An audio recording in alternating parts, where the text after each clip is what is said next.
Welcome, mere mortals, to another conversation. I recently had a chat with Gary Waldon, the author of the book, Sort Your Shit Out. We started the conversation talking about the book, so what sets it apart from others in the self-help genre, how his own experiences in his life contributed to his wanting to create this book, and who the book was actually intended for. We then started talking more about the personal. So in the book, there's some very personal stories, both from him and other people. And I had some questions about what level you should share with and how you have those conversations with other people when you're wanting to tell their potentially very personal stories. The final of the conversation is talking about his experiences in life. He has had numerous jobs. He was career hopping before it was cool. And so I asked him about some of the meta skills that you might need, as well as deciding what sort of sources that you use and inputs into your own information in your life that you use to decide, I guess, what is good, what is bad, how to direct your life, and then some final questions at the end. I really enjoyed this, and I hope you do too. So I bring you Gary Waldon.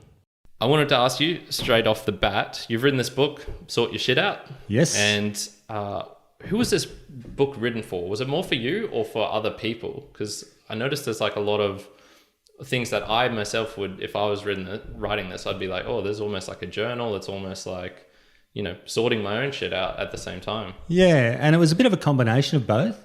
The starting point for it was I was driving along with a young man to a men's group. And this young man, great guy, but had lost his way, he'd become a drug dealer. Yeah. And so as I was taking him to the men's group as a bit of a self-help process for him, he kept saying, I really need to sort my shit out. This is the point that I need to do something different. And I went, okay, that's interesting. And then we got to the men's group. It was a common phrase used there as well. And then driving back, I went, you know what?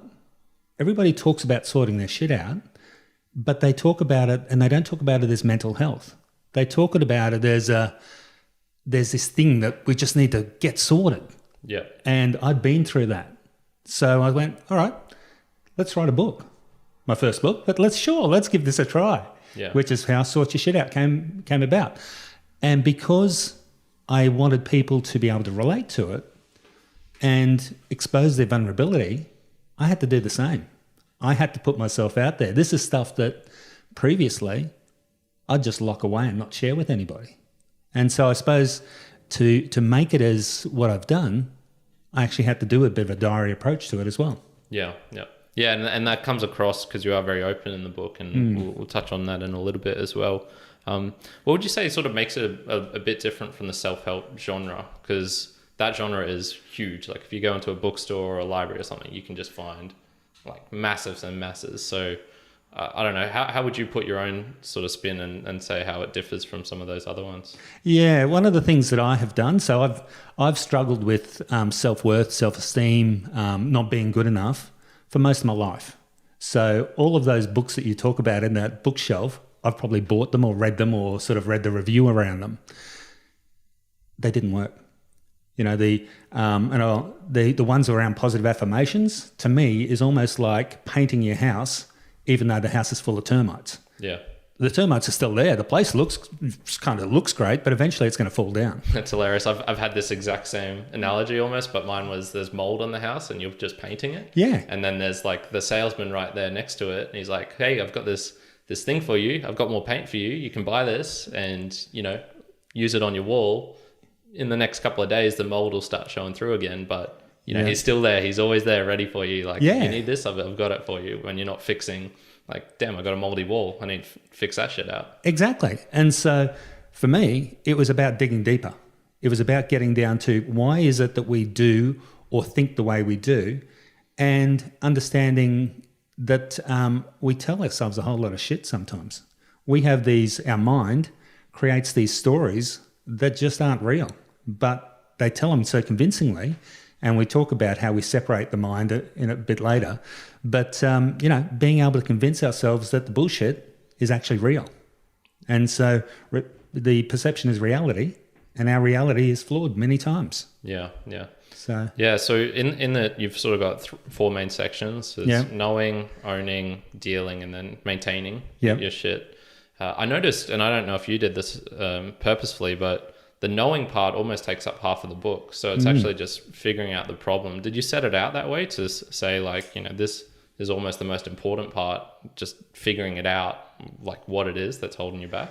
Not consciously, but I think as I started to dig and pull it apart, that knowing where that shit comes from is really valuable, because I create a character called Bob, which is basically the name I give my mind. Yeah. And there's some real power in being able to differentiate between what your mind is and what your brain is. And so then as you dig into why do you think the way you think, you actually have to go and dissect all of those parts of your background to go, okay, all of these things from when I was 2 years old onwards has created the person I am right now. And each of those little factors plays a part in how I make decisions, what values I have, what beliefs I have. And they can all be flawed as well, because the life I've lived hasn't always been perfect. Yeah. Have you ever had a moment where it really became apparent that Bob exists, like a defining moment, or it's something that sort of just built up over your lifetime and then realize like, oh.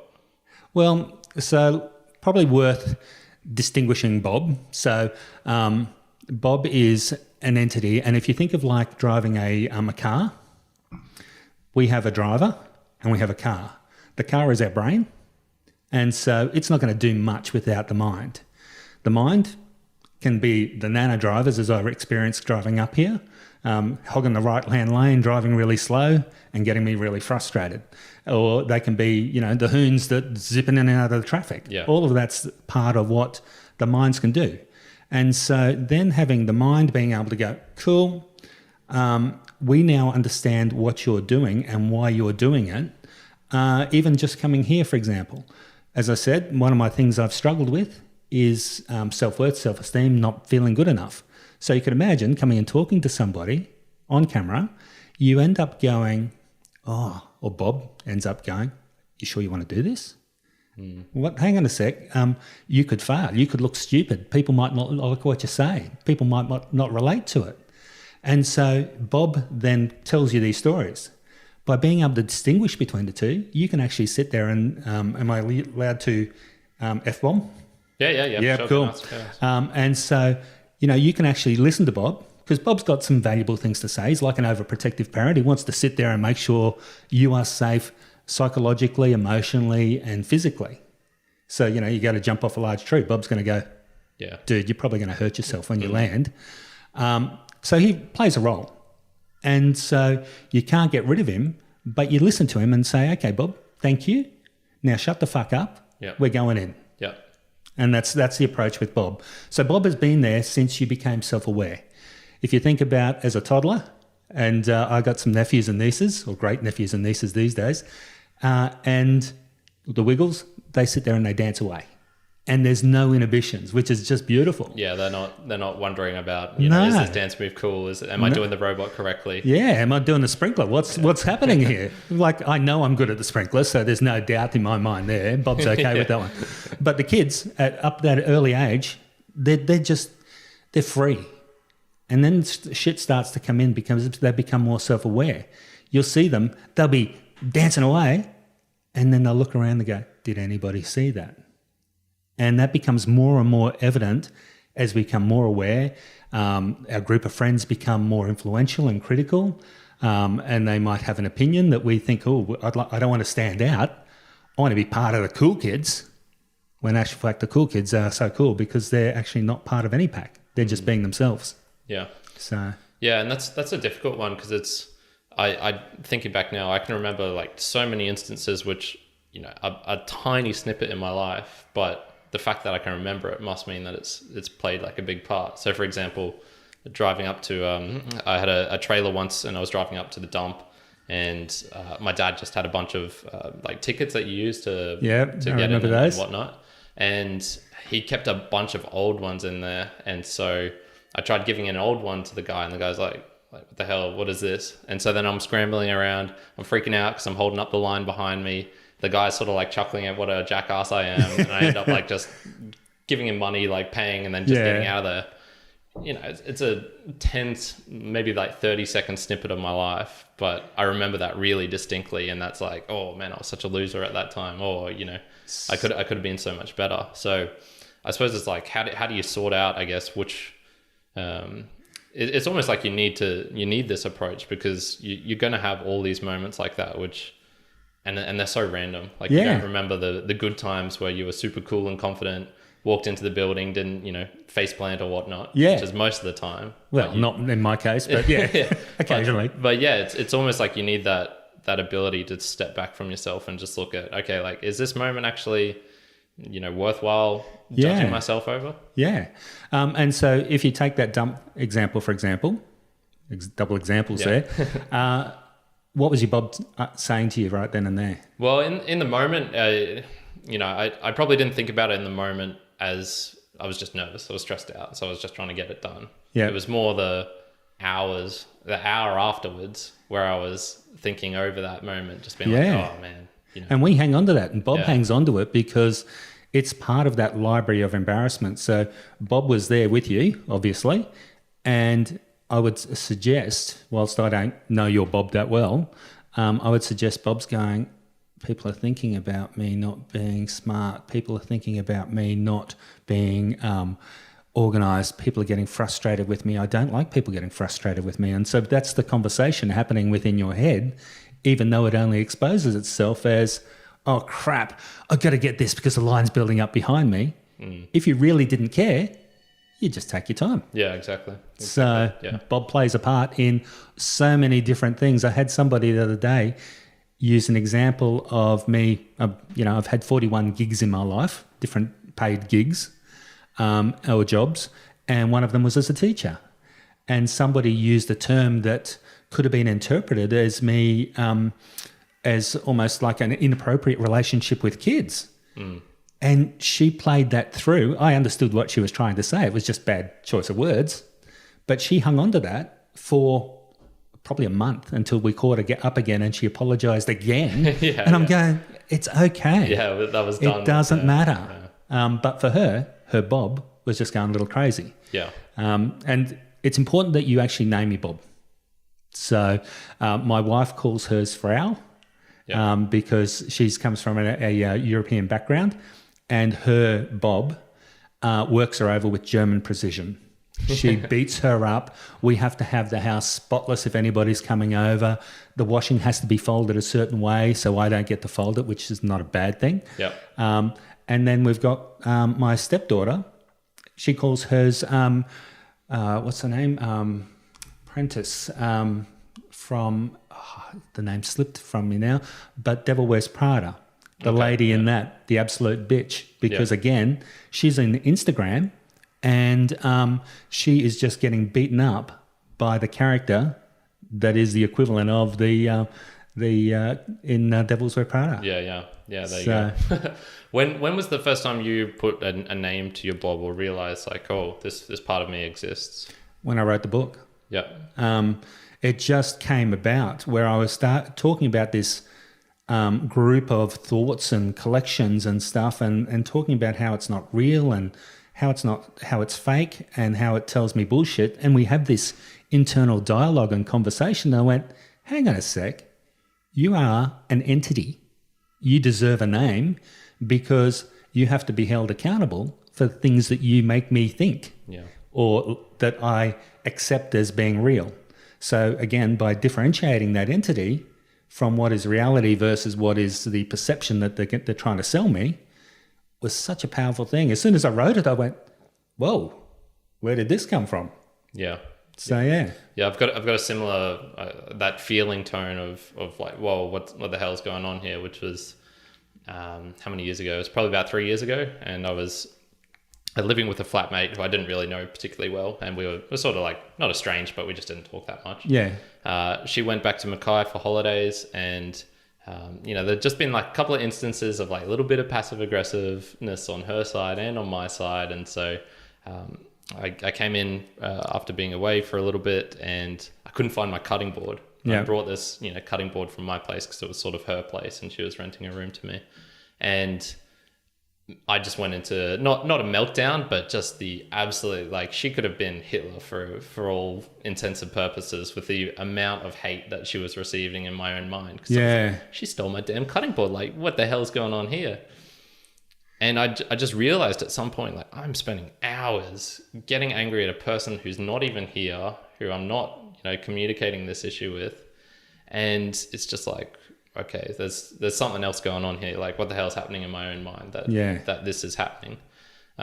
Long story short, I found the cutting board. It was just in a different drawer. Look. Yeah. So it's just like, all this, I don't even want to think how many hours were wasted in a very just negative way for nothing. Like, it was literally nothing. Nothing had happened. So that was for me that moment of just going like, okay, there's like, either I don't have control or someone else is like in there. And this is, very strange. Yeah. So another example I have is that I work near a hospital, the Royal Brisbane Hospital there, and I'm driving home and somebody cuts me off coming out of the hospital. Yep. Like, not bad, just enough that I've got to slam the brakes on a little. Now, I'm generally a really easygoing, caring person, but sometimes behind the wheel, I get that road rage come through. So this person's cut me off and I've hit the brakes and I've started swearing and cussing and arms are going everywhere. Yep. And then I pull up beside her about 100 metres further up the road and look over with my glare to go, right, I'm going to give you a piece of my mind. The poor woman is just in tears, sobbing over her steering wheel. It upsets me just talking about it. And she obviously has had some really bad news, lost somebody, whatever that thing is that's happened to her. Her day means that she didn't look properly as she was coming out. And it just made me realise how Bob has such an influence. He took that as being a show of disrespect, even though she just pulled out unknowingly in front of me, and really it made me slow down for, a millisecond? But here I was getting all enraged, or Bob was getting enraged and wanting me to go with him because then my adrenaline gets up, I get all puffed up and fired up and over something that really doesn't matter. Yeah. Like your cutting board. Yeah, exactly. So, yeah. I think it's almost like you need it to be over something so inconsequential. Otherwise, it does have that feeling where it's like, you could sort of rationalize that, you know what, this person did do this and whatnot. But it's almost like you need it to be just so at odds with reality that it clicks you out and you go, oh, okay. And it makes you laugh. There was a guy that over in Scotland that he won a book off me, and so I sent him a book, and he sent me back some details saying, oh, Gary, thanks so much, mate. I was walking along the road and somebody did something. I was walking with this kid in a pram. Somebody did something that really got me fired up. And I was able to go, hang on a sec, why am I fired up? Oh, hang on a sec, Bob, shut the fuck up. And I laughed to myself and he walked off. And so that power of being able to go, you know what, you're being a dumbass here, Bob. This doesn't matter, and let it go is just so powerful because you can laugh at him. Yeah. Instead of let it keep going. And that's it. And that's just like how many, bad moments or escalating moments could be avoided just if you just have that ability, just flick it on, even for a millisecond. Yep. And just go, oh, okay, no, let it go. And if you think about how these negative thoughts escalate and build upon each other, the more stressed and more stressed and more stressed you get, that you reach that boiling point. And so that's where being able to label it and also know that it's just shit.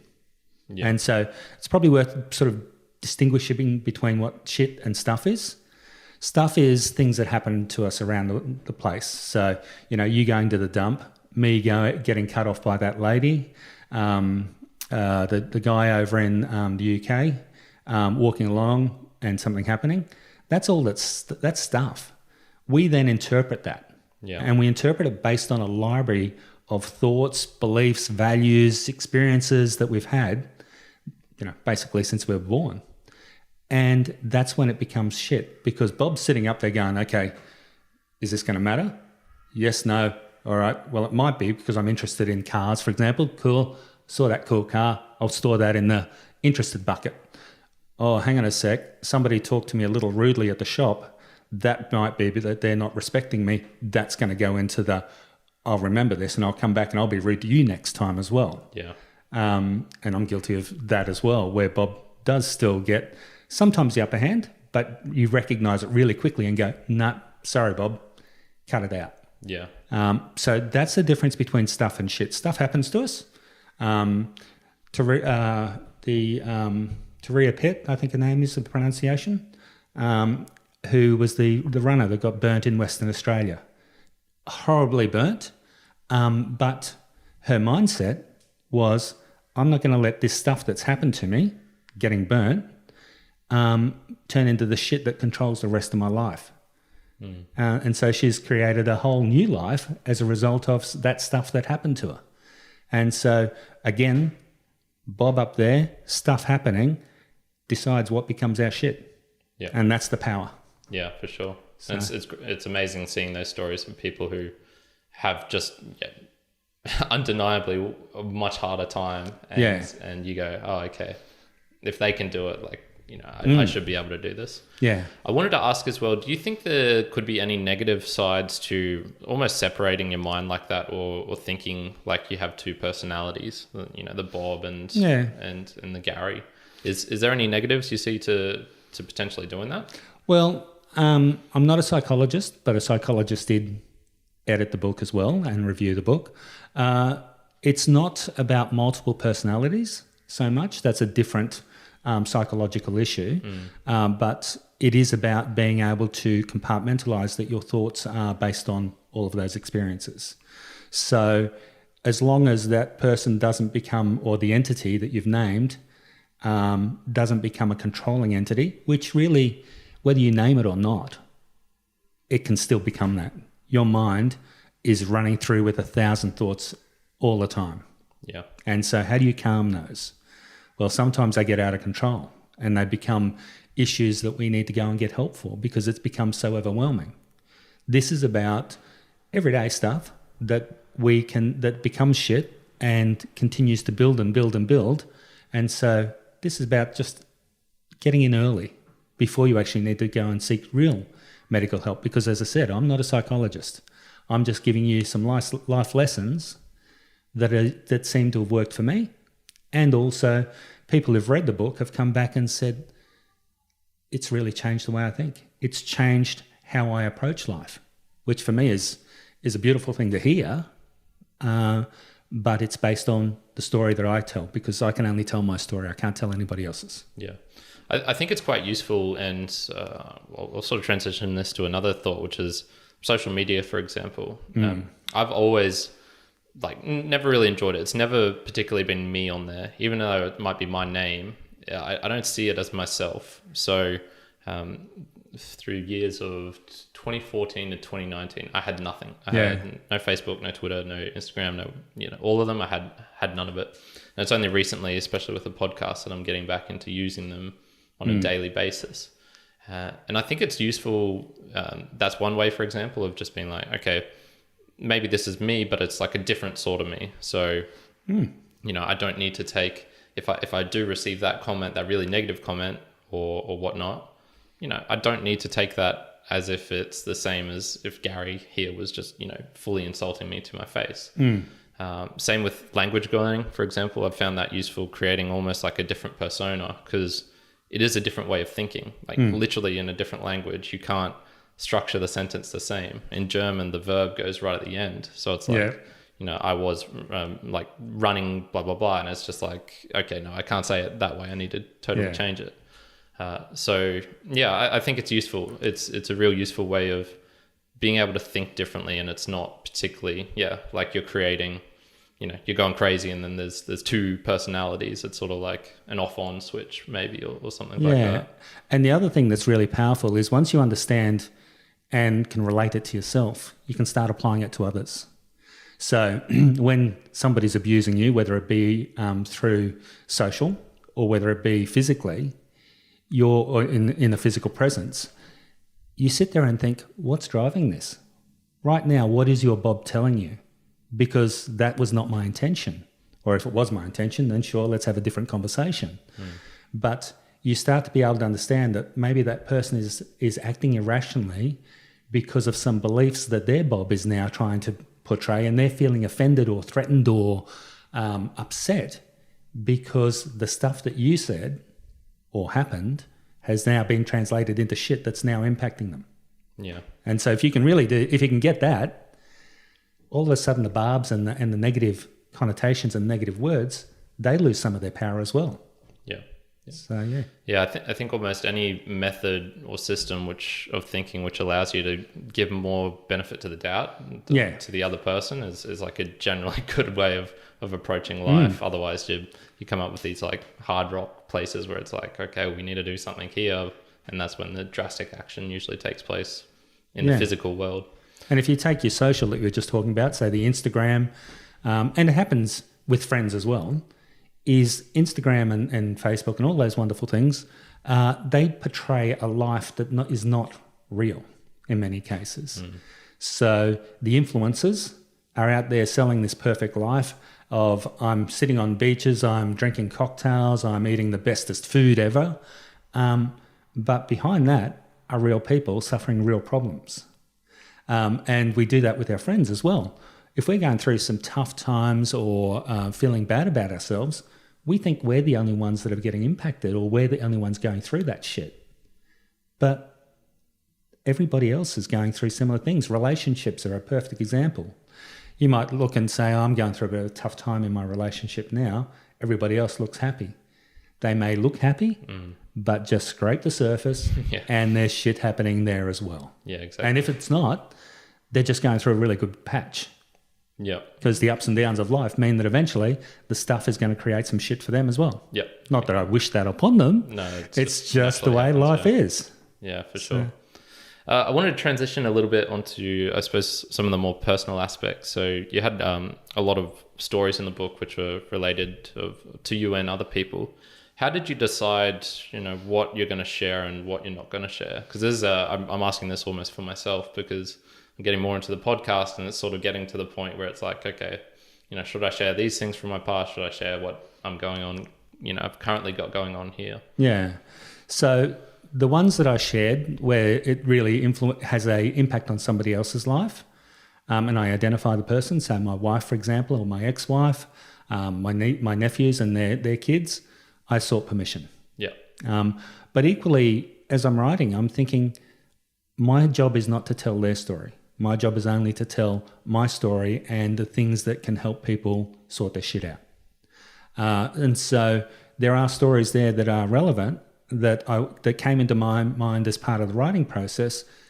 And I thought, actually, no, that will hurt or offend or upset somebody. And it's not my story to tell. And so, Dan, the drug dealer, for example, I chatted to him and said, this is what I want to do. Are you okay with it?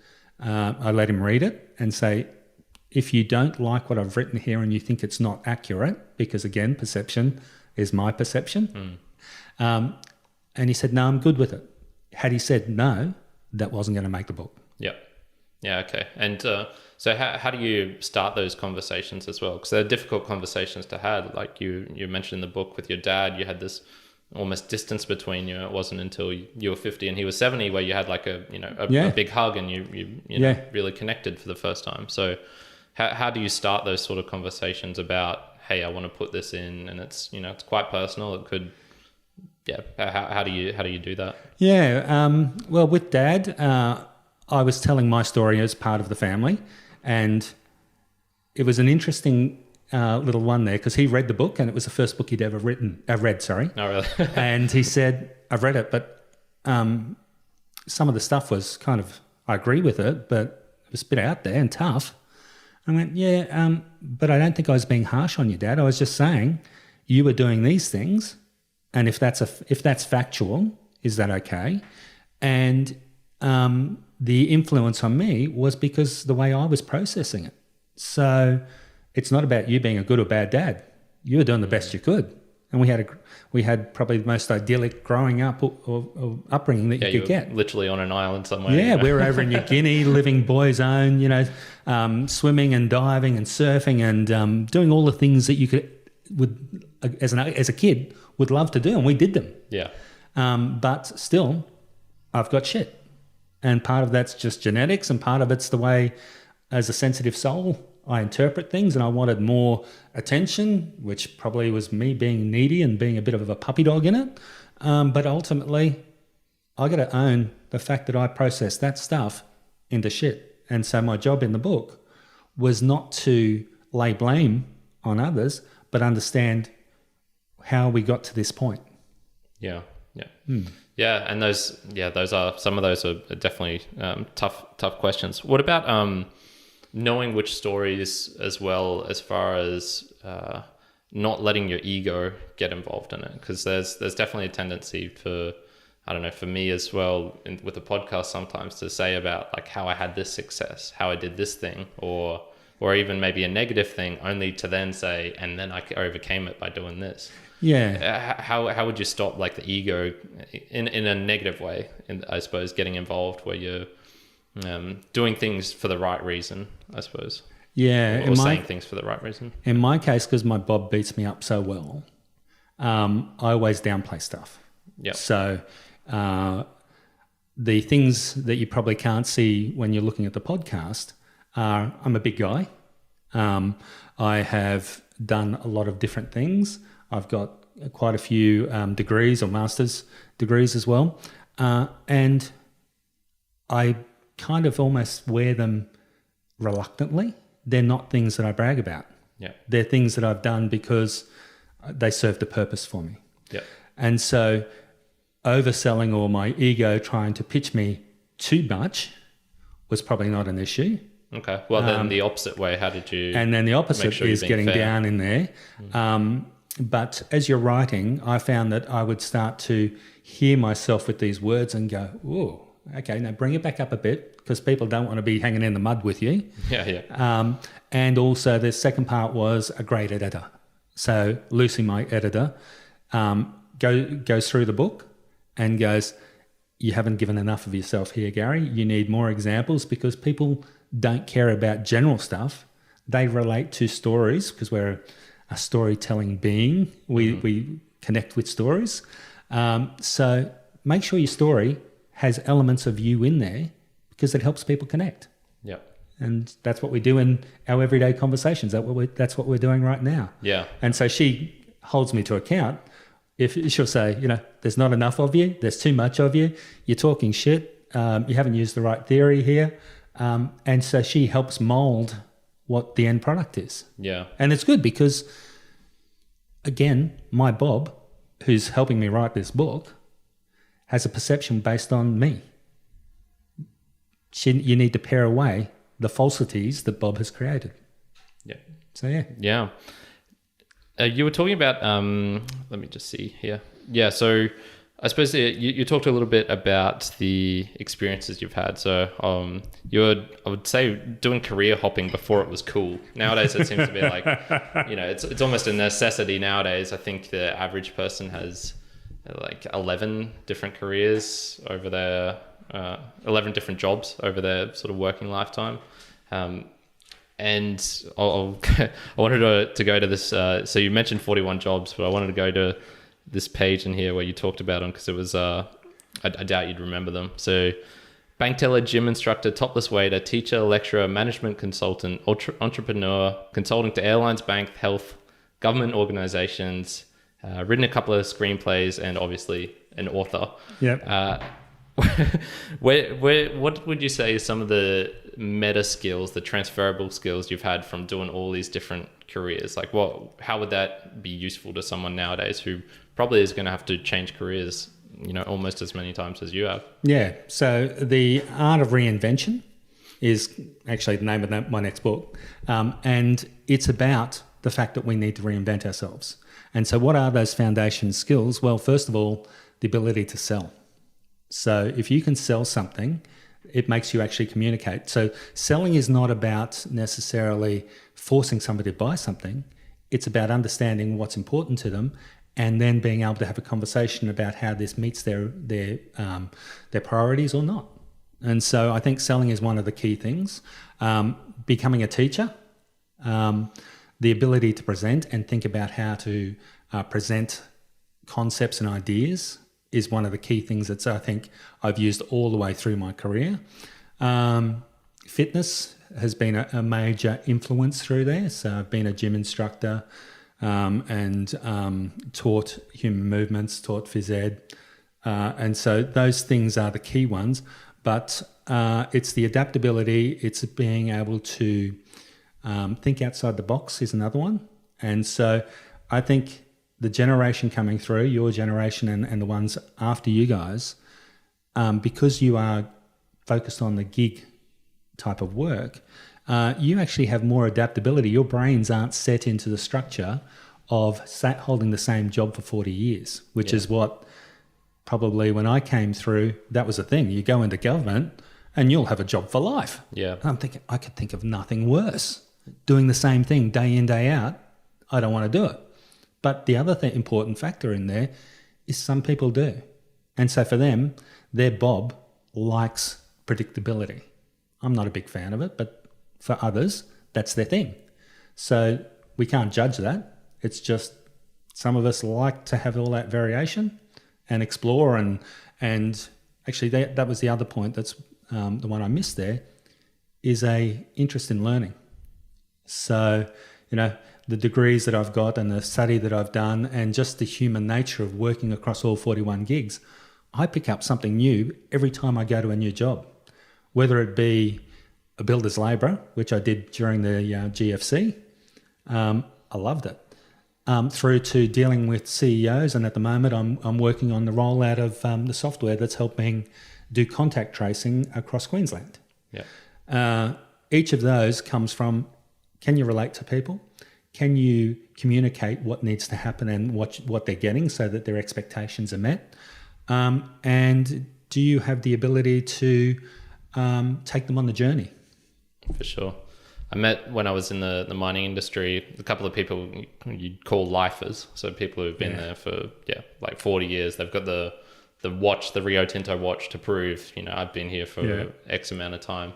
And it was interesting talking with them about that and how it's not really even feasible nowadays to do that, because the company structures aren't set up like you can't work for a company and expect to have for them to have your back when a pandemic occurs. That just doesn't really happen anymore. So whether you like it or not, you do have to have a bunch of these skills that you mentioned to be able to transfer across. And the issue is that we build up these habits.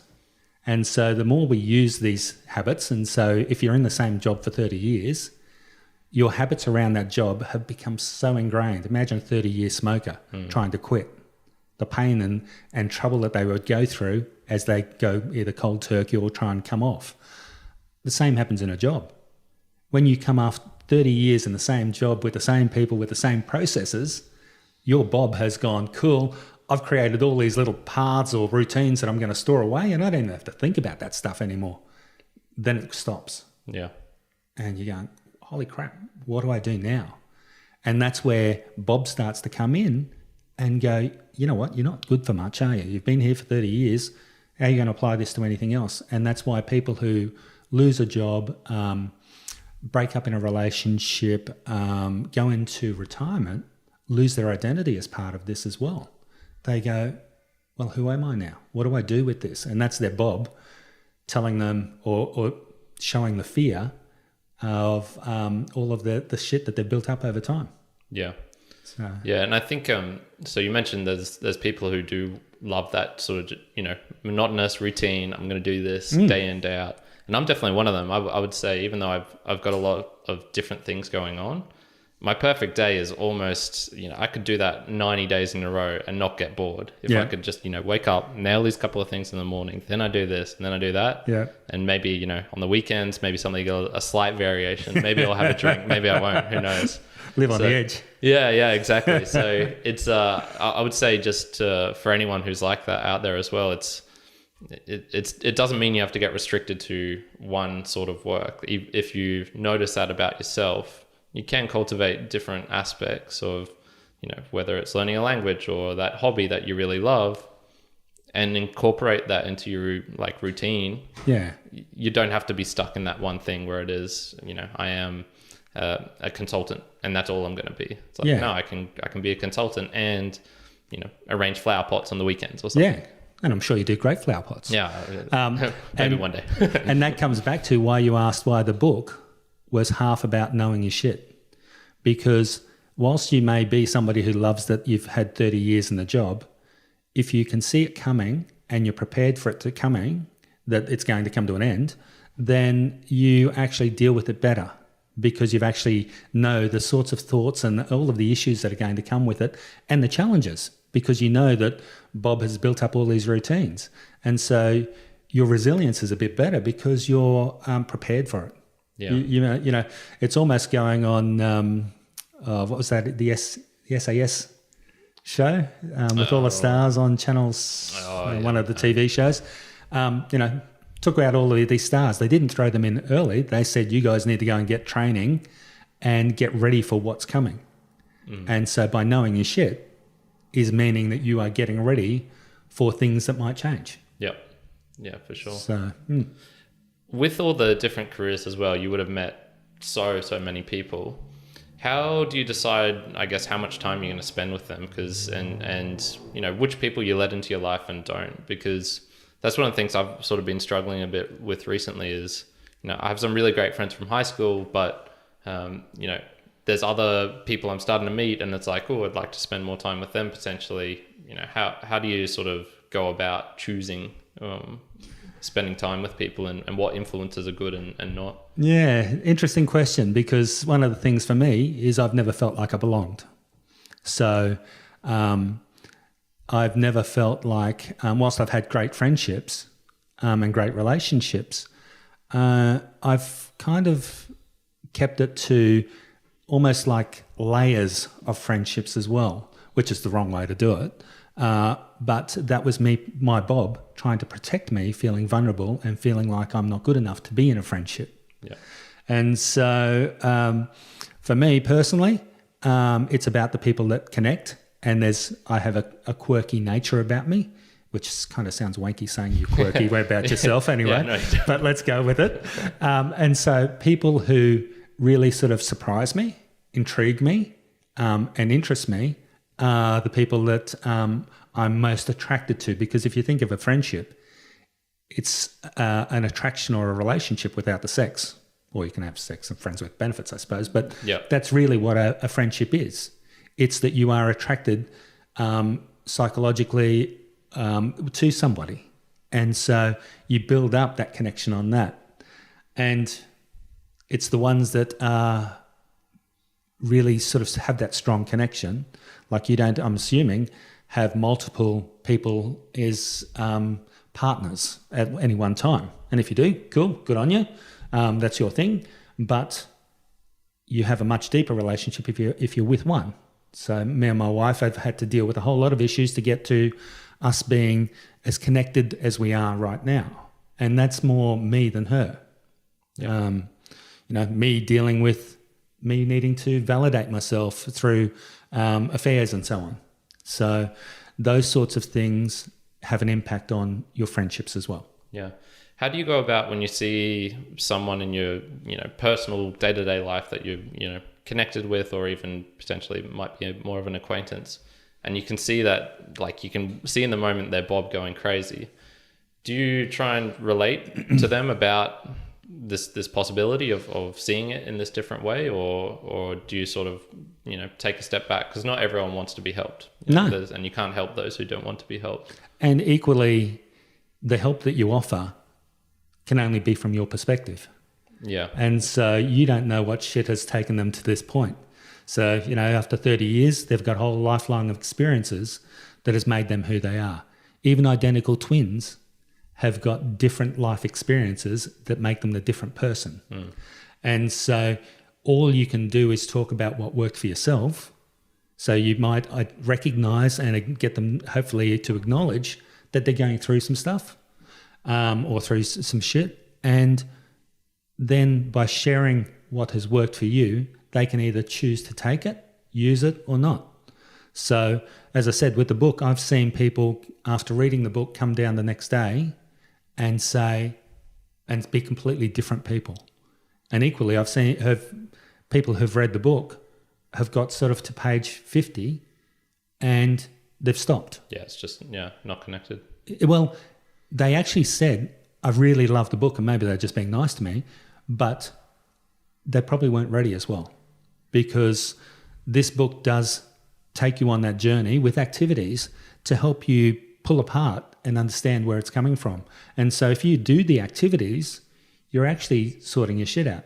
But not everybody's ready to do it, because I know I wasn't 20 years ago, 30 years ago. I was wanting to, and I kept looking for a way. Kept looking for this magic pill that was going to fix it all for me.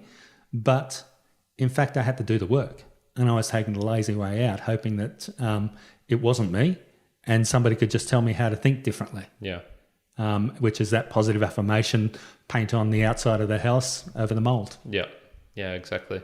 Yeah. And it's, for me, I've always found it's, and it's a personal approach as well. All the times I've really tried to help someone through, like, whether it's, not just a psychological thing like this, where it's like an actual physical task that needs doing or whatnot. For me, I've always found like the role model approach to work best, which is just, I'll try and live the best life I can. And, if they sort of come to me and see like, oh, you've really sorted your shit out in this way, then it's like, oh, okay, yeah, this is how I sort of went about it. And this is what I did. Yeah. Because it is very easy to, throw out things that you think are going to work. And as you mentioned, it's from your own perspective. Like, it's just not potentially going to land, or, it could just be straight up bad advice. Yeah, it could be. And the thing with shit though, is we will never be free of shit completely. It's about how do you deal with the big ticket items that are holding you back. Yeah. Or making you think negatively and getting you depressed, and possibly even sometimes suicidal. So deal with the big ticket items, and the other stuff will hopefully be addressed as part of this. But is it worthy of spending a whole lot of time on? Probably not, because it's only small shit. Me getting fired up about somebody cutting me off on a road, I can laugh about it afterwards, but I still get fired up a little. Yeah, and I go, exactly, that's going to happen. And that's me being human. And I think from a role modelling perspective, you don't just role model what is the outcome and the perfection. You've got a role model that it's a lifelong journey of learning and sorting your shit out. Yeah, yeah. And that's the thing as well. You can't just, like the influencer just show everything's great. Like, this is how you do it. You're just like, no, okay, I have my shit as well. And maybe this is how I deal with it. And so you can see that human side as well. For the book, there was, it was funny just reading it through. I went, I know that book. I've read that book. I know that book. So out of the, I think 6 that you listed in the biography, I've read 5 of them. How did you decide which sort of things you would reference as well? Did that come up, like in terms of, oh, there's a really good concept I've read over here, I'd like to include that, but maybe it doesn't, fit in particularly? The referencing came about. So I basically wrote the book, and I'd come up with I'd think of a concept that would illustrate the point that I was trying to come across with. In some cases, I'd go looking for a quote. So whether it be a Jim Carrey quote, because I love Dumb and Dumber, or a reference to a particular idea or concept. If that was the case, I knew I'm not that smart. So I'd go looking for, where did this come from? And being an avid reader of all types of books, I knew that none of my ideas were that brilliant. They come from somewhere. And so making sure you pay credit and homage to the people that came up with it. Excuse me. Yeah. And so it's funny as well, because now that I've read, your book and seen those references, like, man, I think I got to read that 6th one in there, because it's like, that would probably be right up my alley if you've referenced so many, and same with like podcasts or other news sources as well. Like, how do you decide which ones you'll let in, and maybe even make sure that you're getting the other side of the story as well? Because for me, I've noticed I will go after things like that. So it's like, okay, Gary likes these 6 books and I've read 5 of them. Oh, I'm probably going to like that 6th one as well. But then it's easy to get trapped in the same lane all the time. If I do that all the time, I'll end up watching just this set of podcasts, just this set of books. and miss out on things. And I think that comes back to how much of the world you want to see and learn. So whilst I work in program management, I'm also writing I've written a couple of screenplays that haven't been picked up, but I've written them. I've written a book about sorting your shit out. These all kind of don't fit in with what is the norm that people expect from what is a program manager or a writer, vice versa. And so that diversity and an interest in the world, if you like, which I know from our conversations beforehand, that's what you have as well. You're exploring a whole lot of things because you kind of go, what was it? 10,000 hours. Yeah. And you got 80,000 work hours. Yeah. Yeah. So there's a book, I can't remember what it's called, but it's basically you have 80,000 hours in your life, in your work life, roughly. And then if you use the Malcolm Gladwell 10,000 hour rule of 10,000 hours to become a master, that's 8 things you could become a master at. Yeah. So if you're working, you want to make sure like what you're working at is something that you actually want to become skillful at. For me, I didn't want to become skillful at sitting in meetings. No. Like that's just not up my alley. You got that one down? Yeah. That's I've tried it. I think I can say no, I don't need this. Yeah. So I think it is that willingness or desire to learn about the world. And, you look at something and go, why does that do that? And exploring it till you understand it enough. A perfect example, and this could be part of my faking it until you make it part, is I could hold a conversation on the Monday morning about how the football went. Yep.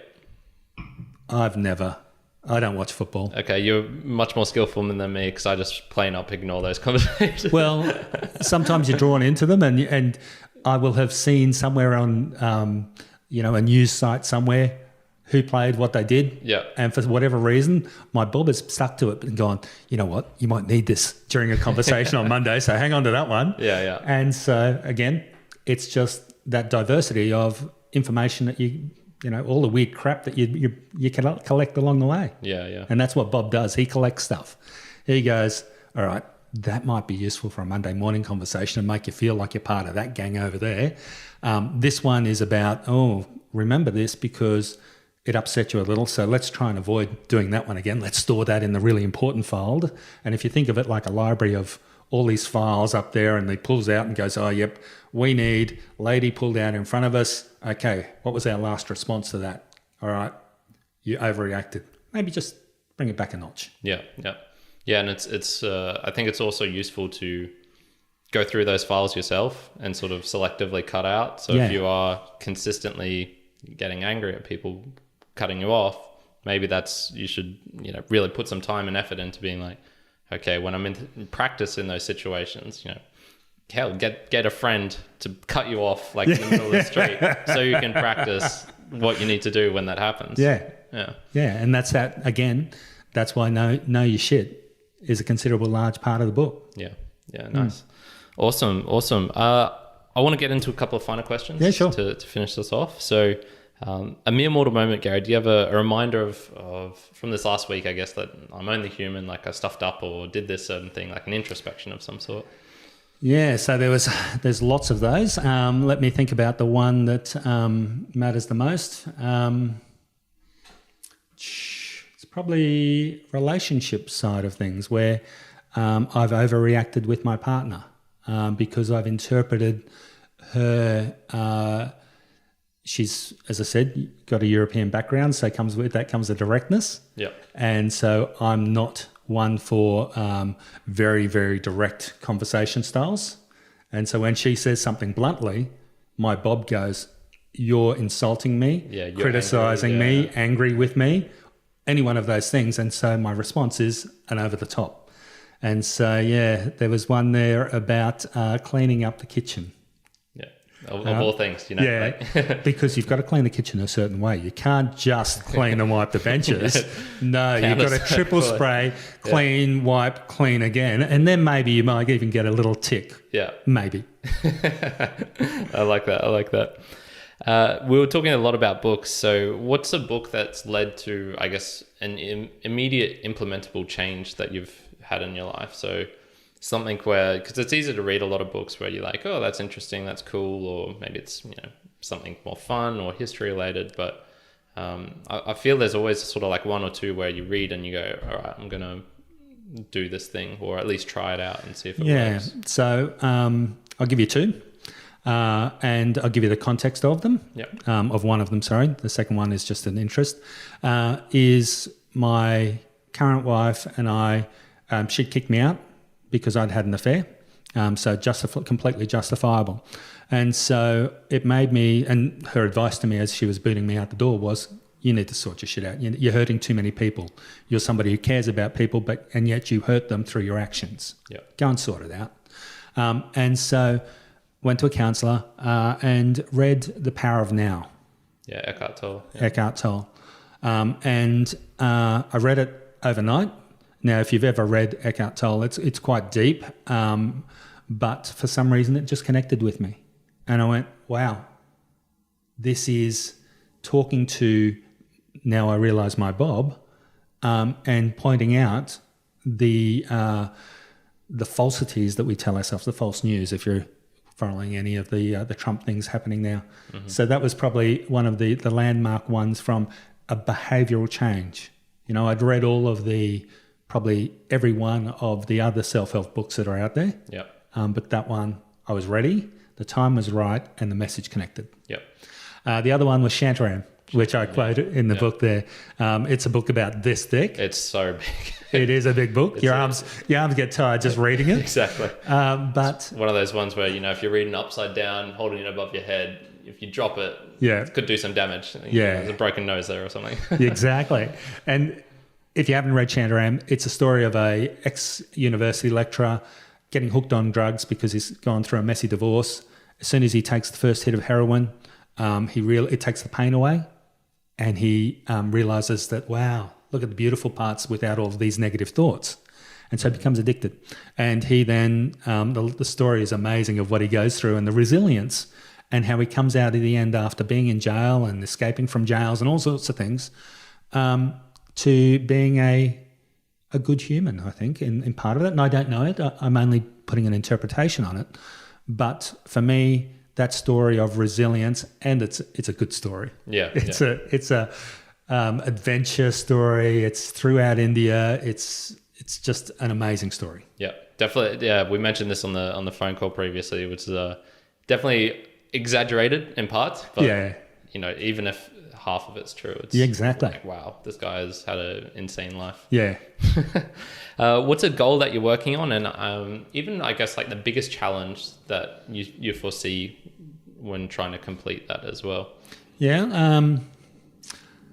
If I take a life goal, it's to continue to be present in relationships and friendships, and not get distracted by all the shiny things that come along in my life, like the book, writing a new book, working on an app in the COVID space, which is separate to the work I do within the government side of things. So my mind gets distracted by lots of shiny things. So my life goal is to continue to calm that, and continue to be present.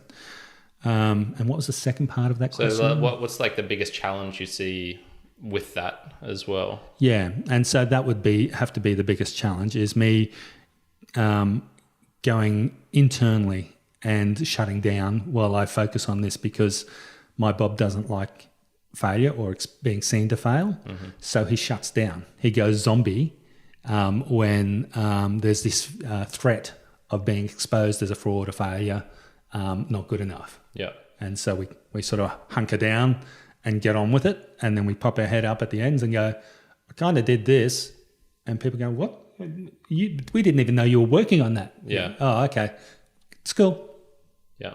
Yeah. So that's probably the biggest challenge. Yeah. And so do you have something that you'd implement to try and, keep that presence while you're in the day-to-day grind of things? Yeah. So it's about putting up a roster of things. So allocating a certain amount of time to, this is what I have to focus on writing my new book. I have 3 hours a day that I can do, and then I have to go and spend time with my wife and be present. I can't continue to be on the phone or those sorts of things. Yeah, and it's hilarious, like just the way you say that, have to spend time with my wife. It's almost Nice like we one. need to remind ourselves to do the things that we love the best. But Yeah. it's like, have to spend time with them because it's just so easy to get caught up in the bullshit of everyday life. Yeah, it does. Bob will continue to be very self-centered and selfish. And so we've actually probably got to, and I'm glad you pulled me up on the language, because my wife certainly would have. She would have said, Yeah. what do you mean you have to? Yeah, exactly. You want to Exactly. is Yeah. much better. And it's about forcing yourself to break the patterns that stop you doing the other things that you want to do in your life as well. Yeah, for sure. So yeah, no, good call. It's look, and it's not even a negative sometimes because it is like that's just the way you slip into things. So, Yeah. but, yeah, it is a reminder to all of us, like, hey, Yeah. what's important? Go do that important thing. Glad she wasn't here. Yeah, no, just need to make sure you listen up to minute 55 Yeah. and then skip to 105. And It's broken there. Don't know what happened. yeah, nothing interesting. The last one I had was, and this is particularly prescient. When do you think will be the next time, or when do you foresee in the future that you'll go a full month with no thought or mention of the coronavirus? Like, how far in the future do you think that'll be? As humans, we are very easily, we move on and we're very adaptable. And so one of the things that I think will happen is once the vaccine is rolled out, depending on the success of it, it will become similar to, I suppose, in effect, the Spanish flu. Yeah. We use it as a reference point and we use it as things that we learned from it. But in our day-to-day nature, we've adapted pretty much to the environment we've got. So in Brisbane, we're just about to go through a lockdown again. Yep. Most people are going, okay, get it, understand why it is. Now, let's just get on with it. We will do that when we come out the other side and we start to see that the threat is no longer as significant as it has been. Yeah. So, and I think it's it's important to remember that with this one is that let's just take, September 11, for example. That was huge. That was everywhere for a long time and for multiple years.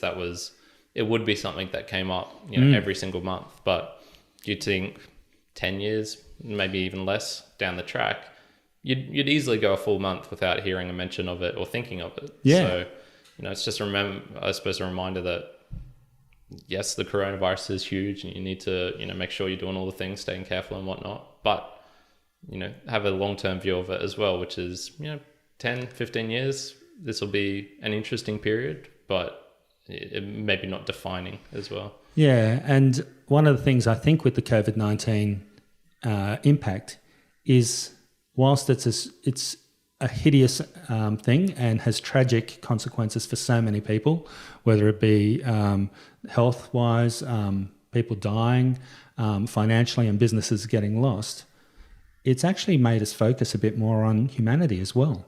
It's made us think about what's important. So in those lockdowns, here in Australia, for example, we are seeing a move back to rural living. We're seeing a move back to connecting with the ones we love rather than getting tied up completely in our work.